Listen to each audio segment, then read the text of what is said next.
Bonjour les enfants, c'est papa. Mon mur est un asile psychiatrique à ciel ouvert et ma salle d'attente est toujours bondée. Bienvenue à la clinique les enfants. Le peuple camerounais est capable lui-même de prendre en main son destin. Le peuple camerounais a démontré dans son histoire que c'est un peuple de guerriers. Ce n'est pas parce que pendant plus de 42 ans, Paul Biya a essayé de transformer des guerriers en des larves humaines que c'est devenu vrai. Et nous avons le 4 août pour le démontrer. Parce que le 4 août, ça s'appelle Independence Day. Le 4 août, c'est le jour où nous allons décider si nous allons enfin nous affranchir de Atanganji et de Ferdinand Ngongo et de Paul Biya, ou bien nous allons rempiler pour 7 ans d'Atanganji, peut-être 40 ans d'Atanganji, 40 ans de Ngongo et 40 ans de la momie.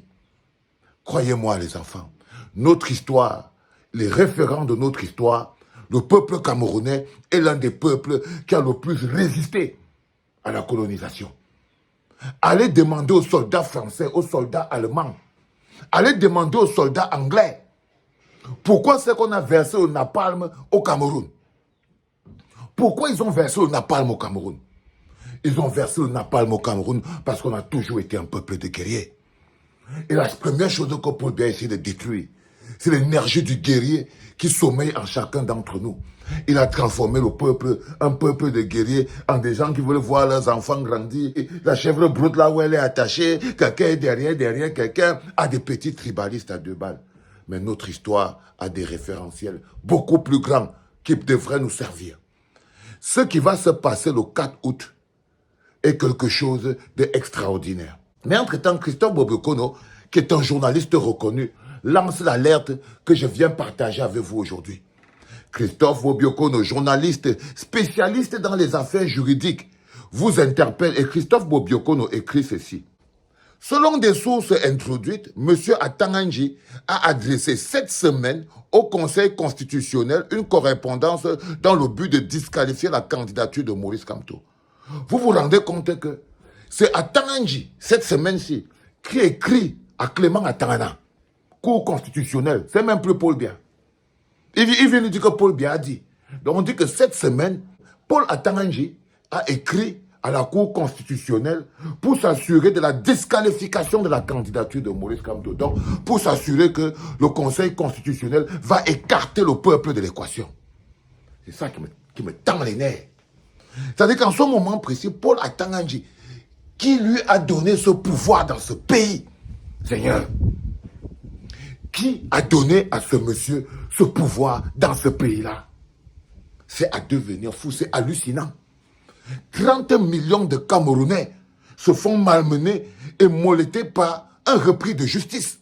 Le pire, c'est qu'il contrôle toutes les institutions au point d'imposer sa volonté au Conseil constitutionnel qui était censé être des sages. Donc on te dit ici en introduction, c'est Christophe Bobiokone qui le dit, selon des sources introduites et bien introduites, M. Paul Atanganji a adressé cette semaine au Conseil constitutionnel une correspondance dans le but de disqualifier la candidature de Maurice Kamto. Après avoir laissé faire des tripatouillages sur le site internet du MINAT, dont il connaît l'auteur et refuse de le faire punir par la justice, l'actuel ministre de l'administration territoriale, le MINAT, a adressé le 21 juillet 2025 une initiative personnelle, donc une décision personnelle. Une décision personnelle.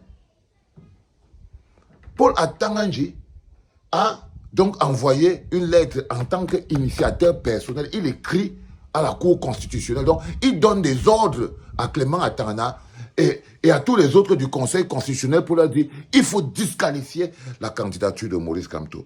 On dit donc, après avoir laissé faire des tripatouillages sur le site internet du MINAT, dont il connaît l'auteur, parce qu'il connaît l'auteur, il connaît que c'est Yebga qui a tripatouillé le site internet du MINAT.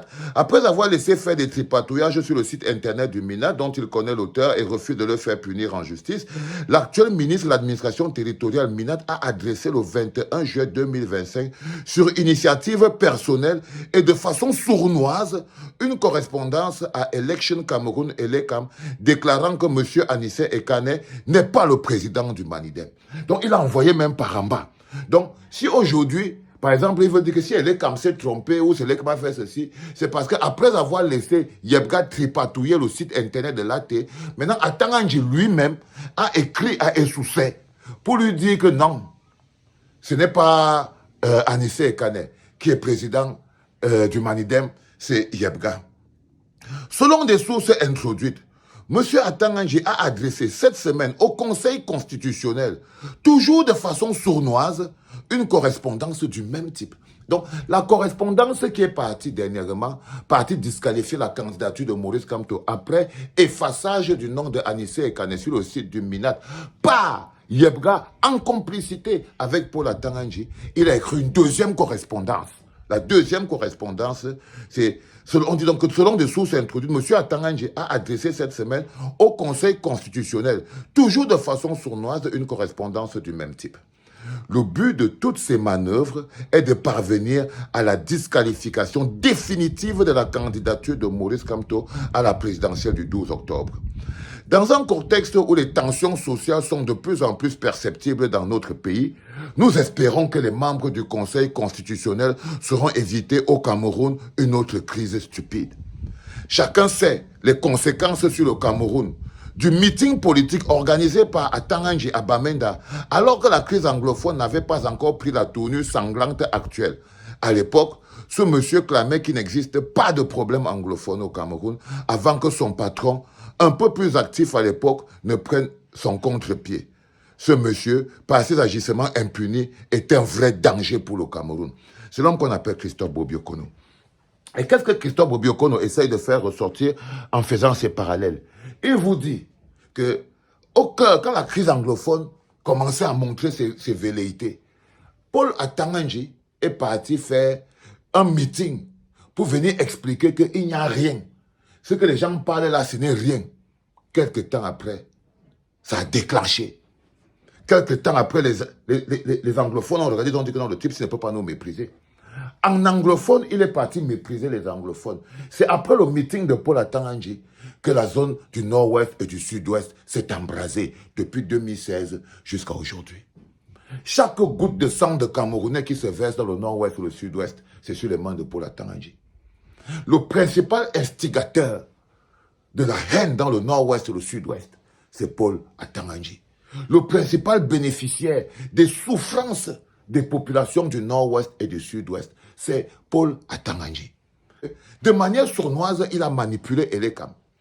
Il a demandé à Elekam de stopper la candidature de Maurice Kamto après avoir lui-même aidé son ami Yebga à aller trafiquer le site internet. Mais ce que Yebga ne connaît pas, c'est que Paul Atanganji va le sacrifier.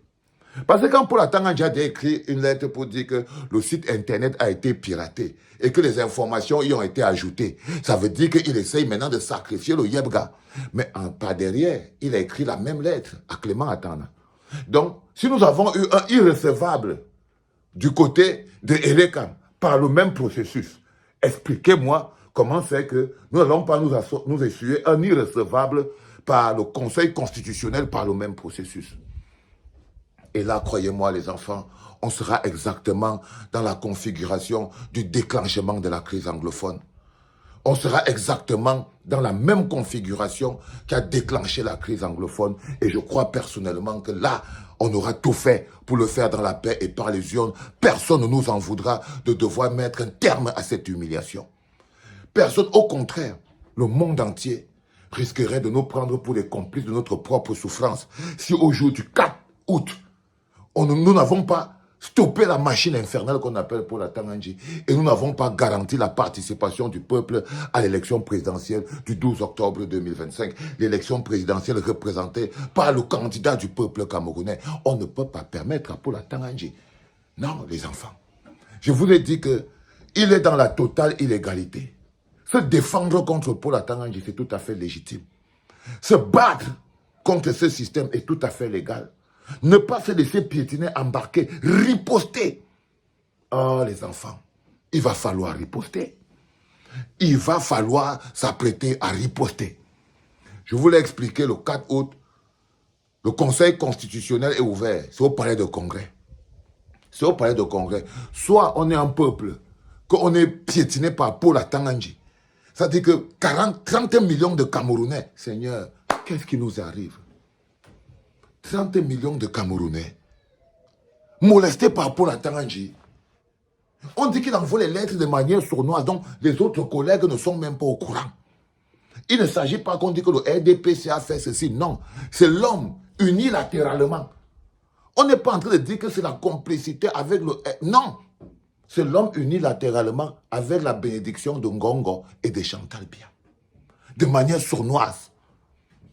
Il envoie des lettres pour détruire l'État, pour menacer notre cohésion sociale, parce que c'est ce qui va se passer.